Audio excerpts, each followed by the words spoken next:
Damos la bienvenida a Paola Ortiz. Ella es miembro del colectivo IAS Unidos Guapondeli.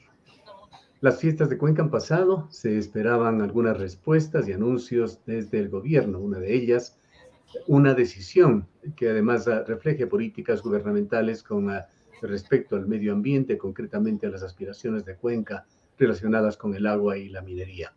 El vicepresidente de la República recibió insinuaciones para que se refiera al tema, pero hubo silencio oficial sobre el mismo. Quisiéramos conocer de parte suya, Paola, como miembro de la Veeduría Ciudadana que se formó para hacer un seguimiento a la consulta popular de Cuenca, particularmente en el tema de la determinación de las zonas de recarga hídrica de nuestros ríos. ¿En qué punto se encuentra la situación? Esperábamos ya tener respuesta, o más que una respuesta, la entrega de la delimitación oficial de las zonas de recarga hídrica, según como mandó la Corte Constitucional en el dictamen que dio paso a la consulta popular de Cuenca. Sin embargo, no sucedió eso, sino por el contrario, se dio un sinnúmero de información errada en otros temas, y sobre la consulta no se mencionó nada.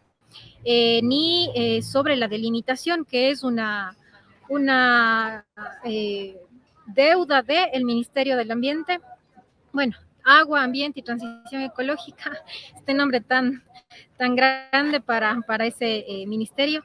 Y sin embargo, pues como he dicho, no tuvimos ninguna respuesta, ni se lo mencionó desde las autoridades nacionales, a pesar de ser cuencanos y cuencanas, y se mantiene esta demora ya inaguantable de las zonas de la delimitación final de las zonas de recarga hídrica. Ahora, este Efectivamente, tema de la consulta popular tiene una interacción con importantes organismos como es el Consejo Nacional Electoral, que la operativizó, como es la Corte Constitucional, que dio el visto bueno para el contenido de la consulta. ¿Estos organismos juegan algún papel en las instancias actuales? la Corte Constitucional tiene que recibir esta delimitación final oficial desde el Ministerio. Lo que sabemos, gracias a la veeduría que se conformó tras la consulta popular justo para dar seguimiento a la delimitación, al proceso de delimitación, pues es que Etapa efectivamente ya dio la información base sobre la que se tenía que trabajar, y la Zonal 6 ya tiene el informe final de esta delimitación. Sin embargo, no sabemos si ya se la envió al ministro, si el ministro planea hacer cambios, o cuándo será que se le antoja enviar ese informe final a la Corte Constitucional. Entonces, la Corte sí tiene todavía una tarea para que en esta fase de postconsulta. Y tenemos ahí mucho temor de que se repitan estas acciones que ya las vivimos con el correísmo y también con el gobierno de Moreno, y que son las alteraciones de las delimitaciones, alteraciones de mapas, manipulación de información cartográfica para favorecer a empresas petroleras y mineras. Ya nos Es pasó el eso con el ministro, Yasuní. es el ministro Medio Ambiente el que tiene que catalizar estas cosas, porque entendemos que el ministro Manrique se encontraba en estos días en viaje por la COP26 precisamente. Así es, el ministro, que es el titular del ministerio, tiene que enviar. A ver, es el titular del ministerio, pero el ministerio fusionó y acogió las competencias que tenía la Autoridad Nacional del Agua.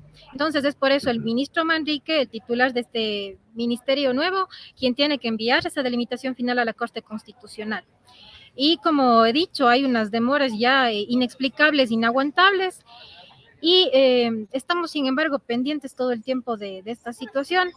No sabemos, no tenemos idea de cuándo planean hacer la entrega, de si van a manipular la información cartográfica, de qué parámetros van a ponerle como nuevo filtro a esta información.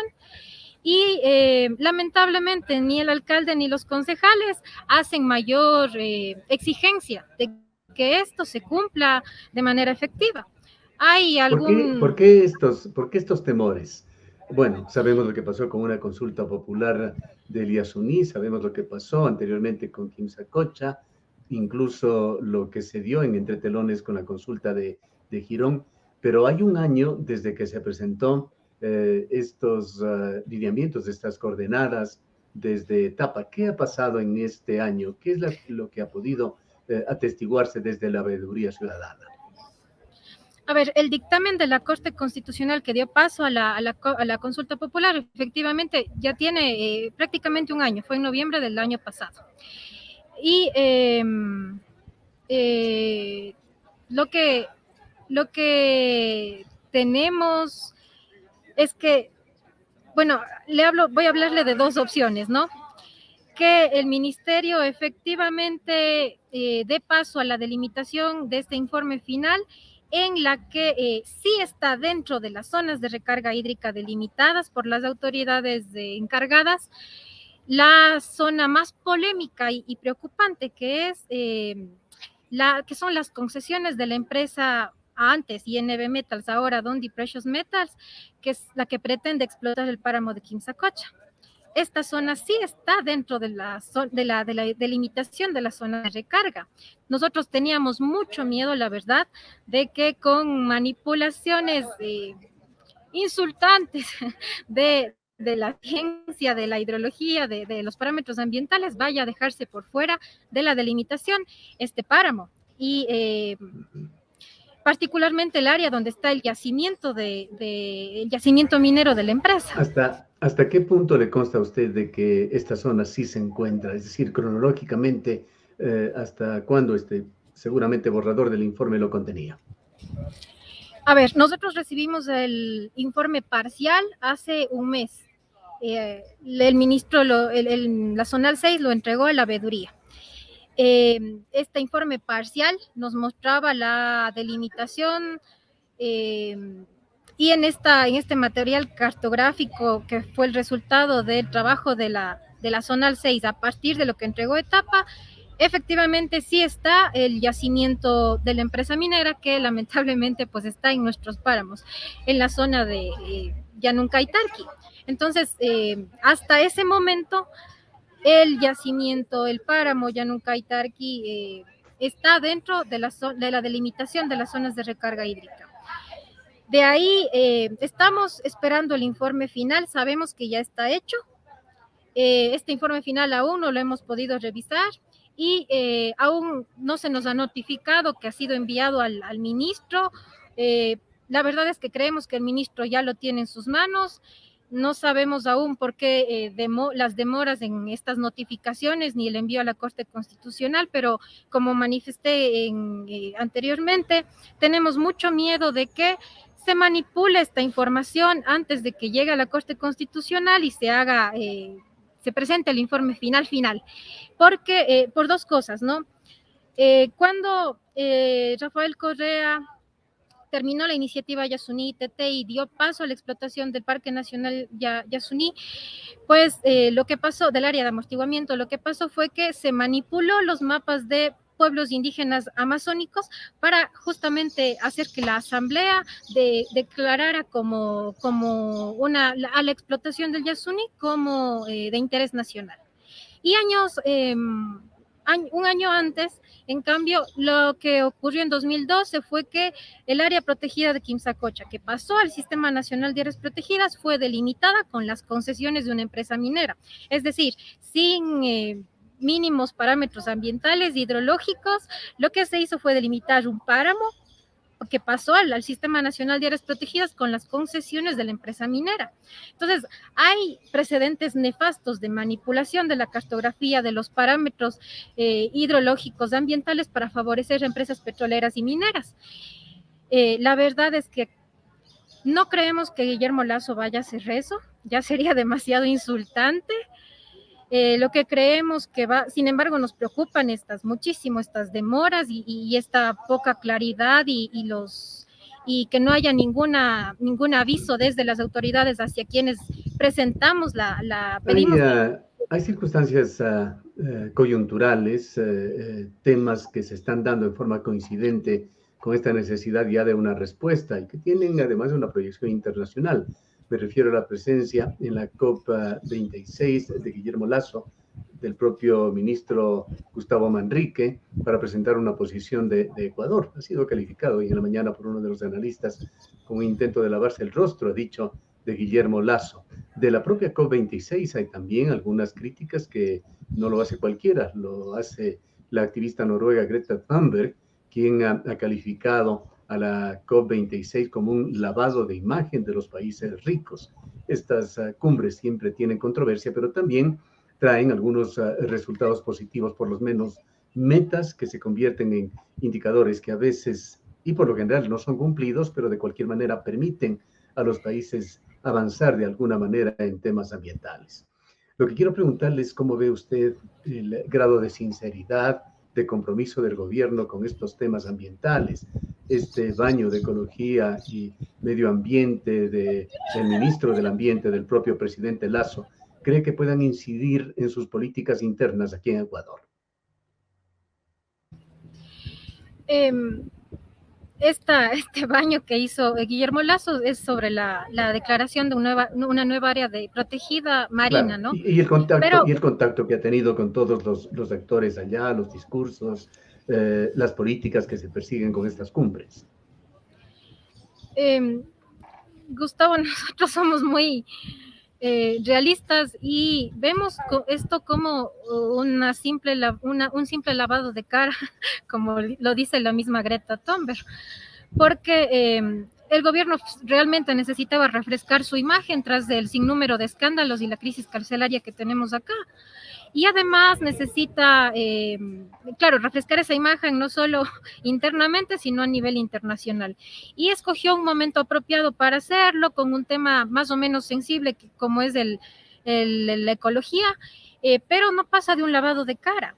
Incluso dentro de quienes impulsaron esta declaración de nueva área protegida marina, hay una preocupación justo en la delimitación final, cuál va a ser realmente el área que se proteja y no termine todo en un saludo a la bandera. Incluso dentro de estas personas hay ese reconocimiento de que el área es bastante restringida y que tenemos que ver en el futuro cuál es realmente el área de aplicación de esta declaración. Claro, Pero el plan es fuera de ambicioso, eso, es la idea de crear este corredor marino del Pacífico Tropical Oriental, denominado CEMAR, con una extensión de 500.000 kilómetros cuadrados, de los cuales me parece Ecuador aportaría con un área de 60.000 cercana alrededor de la emblemática zona de Galápagos. así es, como digo, si bien fue una declaración importante, pero no pasa de declaraciones, porque hay un desmantelamiento de los funcionarios de las instituciones que tendrían que hacerse cargo de eso. Si no hay una institución que se haga cargo, es decir, representantes a quienes puedan dar cuenta de lo que se está haciendo, ¿cómo podemos tener seguridad de que esto se va a realizar? Entonces, lamentablemente no pasa de un lavado de imagen, uno. Y dos, puede hacer todas las declaraciones más bellas sobre la fauna marina y la protección de Galápagos y la costa ecuatoriana, pero lo que está haciendo en la Amazonía ecuatoriana y en general en los Andes, sobre todo Sierra Sur, es desesperante. Y es el impulso a capa y espada de la política minera, una política minera realmente agresiva que ha venido en esta etapa, en estos meses de Guillermo Lasso, llevándose a cabo a través de decretos como es el 151, que es muy, muy agresivo, lesivo para tanto la naturaleza como las personas que estamos tratando de hacer frente con esa política. ¿Ve usted y entenderíamos que los Yasunídos, entonces, estos pasos que ha dado el gobierno de Lasso, más bien como una emulación, una especie de repetición de las actuaciones que tuvo Correa y su gobierno en la defensa del Yasuní cuando se pretendía obtener contribuciones de los países ricos a cambio de no tocarlo? Y claro, el mecanismo es similar, es prácticamente el mismo, mejor dicho, el mecanismo que presenta Guillermo Lasso al que se presentó en 2013 con la iniciativa Yasuní TT y que Rafael Correa la manipuló y luego la dio por terminada. Entonces, es el mecanismo de emisiones no emitidas y la contribución de los países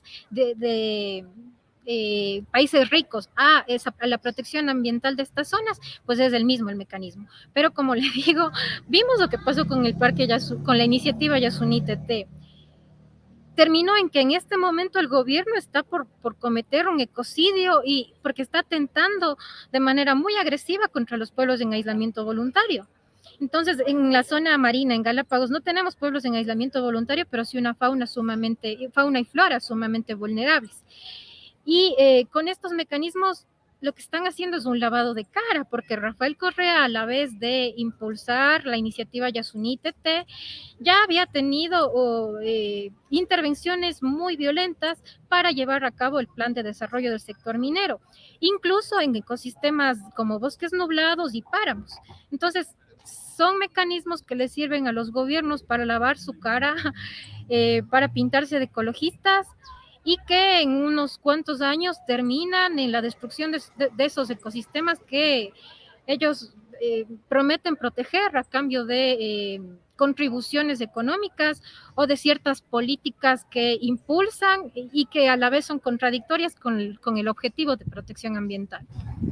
¿Qué opina usted sobre uno de los argumentos utilizados, y lo ha hecho en su gira internacional, por Guillermo Lasso, en el sentido de defender el alza en el precio de los combustibles como una medida ecológica, como un desincentivador al uso de combustibles fósiles? Y hay quienes que dan la razón, y quienes le dan la razón. Señalan que se exigen propuestas ambientalistas no extractivas, pero se protesta por el alza en el precio de los combustibles.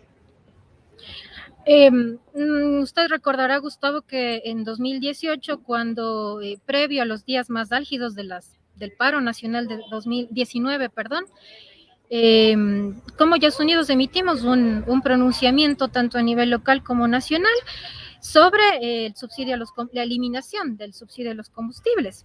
Y efectivamente nosotros nos reafirmamos en la posición que tuvimos en 2019.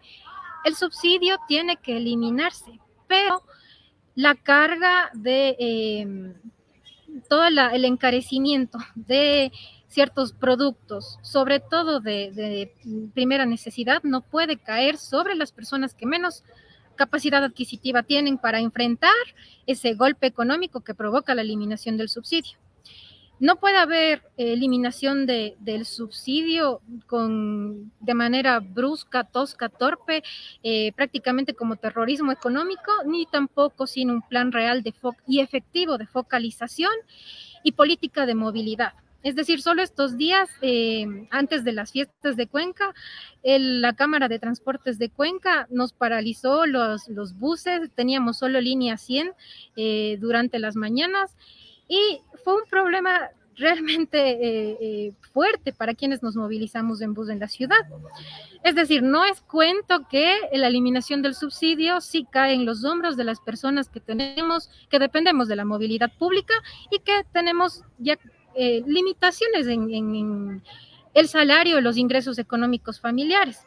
Entonces, no podemos hablar de medidas ecológicas cuando el consumo de combustibles se va a mantener porque los sectores productivos dependen de ese insumo, el combustible, para sus actividades económicas. Y mucho menos se puede hablar de una medida ecológica cuando no hay un plan de movilidad real, efectivo, para las grandes masas y poblaciones que dependemos de la movilidad pública. Entonces, bien, es contradictorio, sin embargo, como digo, sabemos y estamos conscientes y respaldamos esa eliminación del subsidio, no de esta manera como se ha venido haciendo. Y una cosa que me parece importante mencionar, los estudios más serios, incluyendo los de Carlos Larrea de la Universidad Andina, señalan que más o menos para 2030, 2031, Ecuador no va a ser un país capaz de abastecer a su demanda de combustibles. Y eso nos hace ver de manera más urgente que es necesaria esta eliminación del subsidio, pero como digo, no puede hacerlo prácticamente con el terrorismo económico de dejar que la carga de todo del encarecimiento de la vida y la problemática de la movilidad caiga sobre las personas que menos capacidad adquisitiva tenemos. En todo caso, para concluir y quedarnos con una visión concreta sobre el corto o el mediano plazo, ¿qué es lo que cree usted, qué cree el grupo y Unidos Guapondeli va a suceder con el Quimsacocha? ¿Qué temores y esperanzas tienen? Lo que creemos, hemos visto varias posibilidades, pero lo que creemos más probable es que Guillermo Lasso no se va a ensuciar manipulando la cartografía de las zonas de recarga hídrica. No va a ensuciarse como lo hizo Rafael Correa, pero sí va a jugar con los argumentos jurídicos para defender que, como son concesiones que ya se dieron antes de la consulta popular, pues simplemente Quimsacocha se explota y punto. Que él es un tipo muy respetuoso de la Constitución, de la ley, de la naturaleza, que ama los páramos y la vida y a los cóndores y conejos de Quimsacocha, pero que va a explotar Quimsacocha porque el país necesita recursos y no está desobedeciendo a lo que dijo la Corte Constitucional, lo que es completamente falso. Es decir, no creemos que el gobierno se vaya a ensuciar, al menos no todavía, manipulando la cartografía de la delimitación de las zonas de recarga hídrica, pero sí va a poner a todo su batallón de juristas y constitucionalistas afines a petróleo y minería a dar la batalla que crean necesaria para hacer que efectivamente prime la interpretación. No es lo que dijo la Corte, prime la interpretación de que las concesiones que aún no empezaron fase de explotación antes de la consulta, también deban seguir su camino.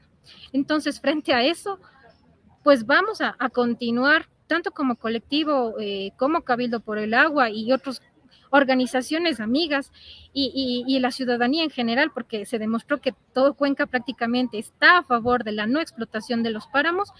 Vamos a continuar con cualquier política, cualquier gobierno, evitando que Quimsacocha se explote. Ya se lo hizo por 20 años, no se puede permitir que ahora se convierta Quimsacocha y los páramos en zonas de sacrificio minero. Bien, le agradecemos mucho por habernos acompañado. Han escuchado a Paola Ortiz, ambientalista, miembro del colectivo Yas Unidos Guapondeli, y es también parte de la Veeduría Ciudadana que hace un seguimiento a los resultados de la consulta popular de Cuenca.